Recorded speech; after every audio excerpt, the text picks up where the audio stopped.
Something many people take for granted is the ability to understand speech. Having the ability to comprehend and communicate to the people around you. What if whenever someone was talking to you, you couldn't form the words to reciprocate? In your mind, the sentences form and the words make sense. But when you go to reciprocate, you are left stumbling over words, mixing up words, and having difficulties with pronunciation at such a way that it is not comprehensible by the person you are talking to. This is a speech and language disorder.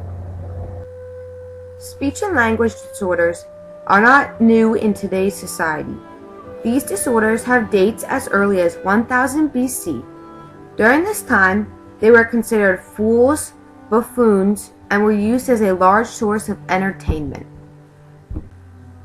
From 1000 BC to about the 20th century, service wasn't available for people with speech and language disorders. As of about 1900, this was the first time students started to receive speech and language services. This service focused primarily on articulation disorders. Articulation is defined as putting ideas into words, such as pronunciation.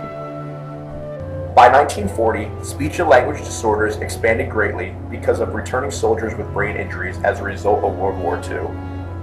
In 1975, IDEA was established. IDEA's definition for speech and language impairments are as follows. A communication disorder such as stuttering, impaired articulation, language impairment, or voice impairment that adversely affects a child's educational performance. After 1975, special education became more developed in all fields. For speech and language services, the focus shifted from primarily being articulation, how the child pronounces the words, but rather the overall ability of the child to use language to communicate. Communication requires a message, a sender, and a receiver. The message travels down a channel, which is both verbal and nonverbal. People with a speech and language disorder cannot properly hold a conversation, which can influence their daily interactions.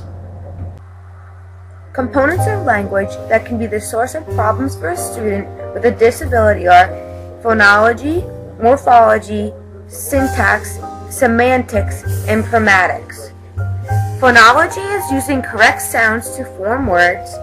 Morphology is the study of the smallest meaningful units of language. Syntax are the rules of grammar. Semantics are the meanings of words or phrases.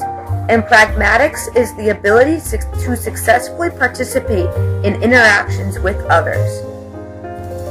Elements of speech are voice, which consists of pitch, intensity, and quality. Resonance, articulations, and fluency.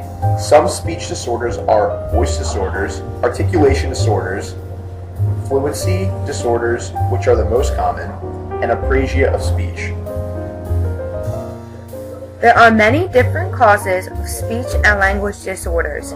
Some biological causes are related to the central nervous system or to the structure and functioning of other systems within the body.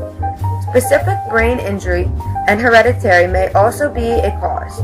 Cleft lip and/or cleft lip palate is the most common birth defect, which is from a known or an unknown cause. Environmental causes are repeated ear infections, which interfere with hearing and eventually affect speech and language, damaging speech structures by abusing your voice, and poverty. Roughly 1.4 million students aged 6 to 21 receive services for a speech or language disorder as a primary area of disability. It occurs in boys and girls at approximately the same rate, but boys are more likely to be identified with a ratio of 2 to 1. Early intervention is a must. It will benefit a child academically, socially, emotionally, and behaviorally. Speech and language are a key component of communication that is used in everyday life.